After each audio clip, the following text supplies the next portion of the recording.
Brought to you by Global St. Angelo's Venture Funding.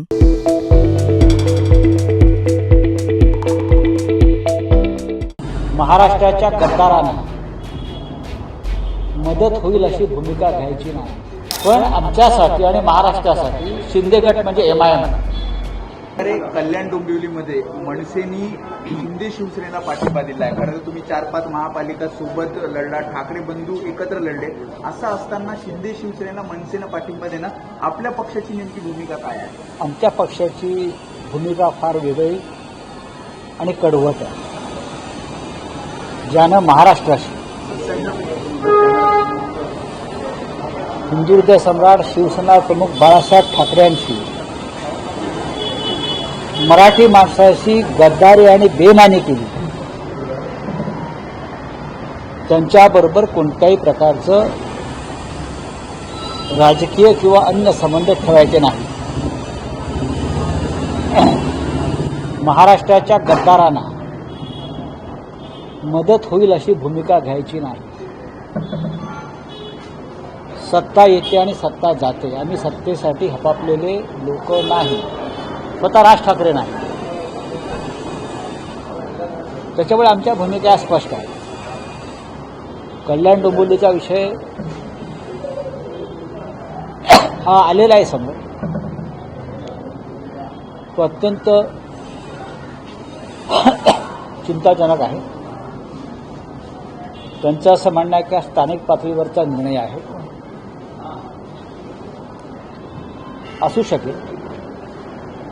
जर पक्षाच्या मूळ ध्येय धोरणाशी प्रतारणा करून कोणत्याही पक्षाचं स्थानिक म्हणून घेणारे नेतृत्व विपरीत भूमिका घेत असेल तर पक्ष नेतृत्वानं त्यांच्यावर कारवाई केली पाहिजे. पण उद्धव ठाकरेंनी मी सांगतो, पक्ष नेतृत्वानं त्यांच्यावर कारवाई केली पाहिजे. कायदेशीर पक्षातून निलंबित करण्याची. काँग्रेस पक्षाचे 12 नगरसेवकांनी भाजपबरोबर असंग करताच अंबरनाथला त्यांच्या पक्षानं ताबडतोब पक्षाच्या ध्येय धोरणाशी प्रतारणा केल्याबद्दल त्यांना पक्षातून काढून टाकलं. ही एक राजकीय व्यवस्था आहे.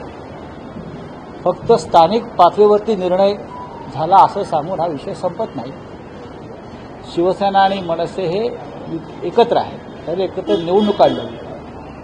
अशा वेळेला कोणी एखाद्या चिन्हावर निवडून येऊन बिडुपुड्या मारत असेल तर त्या संदर्भात त्यांच्या पक्षानं आणि नेतृत्वानं एक भूमिका. राज ठाकरेंनी राजू पाटील आणि त्या संबंधित माझा अद्याप विषय संपलेला नाही. त्या पक्ष नेतृत्वानं त्याच्यावरती कारवाई करून महाराष्ट्राला दाखवायला पाहिजे की या भूमिकेशी आम्ही सहमत नाही. कारण राजू पाटील बोलत असताना त्यांच्या बाजूला त्यांच्या पक्षाचे एक नेते उपस्थित होते, ते मी पाहिजे. हे मला लोकांनी निदर्शनास आणलं. आता शिंदे गटाचे लोक म्हणतात मनसे म्हणजे काय एमआयएम आहे का? नाही, पण आमच्यासाठी आणि महाराष्ट्रासाठी शिंदे गट म्हणजे एमआयएम आहे. मराठी माणसातला एमआयएम बेईमान, महाराष्ट्रद्रोही. त्याच्यामुळे त्यांच्याबरोबर जाणारे सुद्धा त्याच विशेषणांना पात्र ठरतात. सत्ता मिळाली नाही, काही मिळालं नाही म्हणून अशा प्रकारे बेईमानी करणाऱ्यांना महाराष्ट्र माफ करत नाही. तुमची काही व्यक्तिगत कारणं असू शकते की तेवढ्यापुरतीच ठेवायला हवी. ईडी आहे काही लोकांच्या मागे, तिकडे तपास यंत्रणा काही लोकांच्या मागे लागल्या असतील ना. पण तुम्ही त्यासाठी कोणीही पक्ष वेठीस धरणं आणि महाराष्ट्राच्या गद्दारांशी हातमिळवणी करणं हे पूर्णपणे चुकीचं आहे. मी स्वतः माझ्यावरती संकट आलं ईडीचं, मी पक्षाला वेठीस नाही धरलं.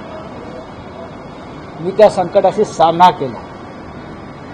अनेक संकटं माझ्यावरती. आजही माझी प्रकृती अत्यंत खराब आहे. मी आता ऑपरेशन थिएटरमधून आलेलो आहे, कळलं.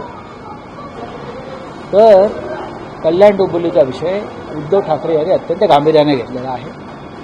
राजसाहेबांशी माझी चर्चा झालेली आहे. काही मिळालं नाही तर मी सोडून जातो अशा मानसिकतेत काही लोक असतात. असं त्यांचं म्हणणं आहे. एकंदरीतच राजकारणातल्या मानसिक स्थिरतेचा हा प्रश्न आहे असं ते म्हणाले, असं ते म्हणतात. ते खरं आहे. अशा तऱ्हेने पक्षांतर करणारे हे राजकीय मनोरुग्ण आहेत.